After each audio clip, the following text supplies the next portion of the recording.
নিয়েছি ভাত, এই দেখো ভাত নিয়েছি।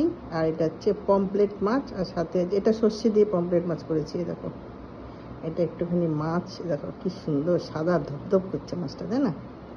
ভালো মাছটা। তার সাথে একটু ভাত, এ দেখো মাছ, ভাত, আর একটুখানি টমেটো, আর একটু পেঁয়াজ। এই যে পেঁয়াজ নিয়ে, এটা সর্ষে দিয়ে করেছি। দেখি খেয়ে কেমন হয়েছে। দারুণ স্বাদ। দেখো কি সুন্দর মাছটা সাদা ধপধপ করছে।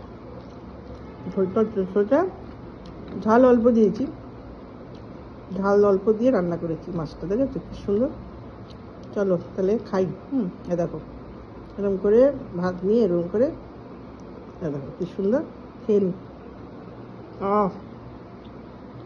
আর দেখো মাছটা দেখো, এ দেখো কি সুন্দর। চলো তাহলে এটা ভাতটা দিয়ে মাছটা দিয়ে খেয়ে নি, ঠিক আছে?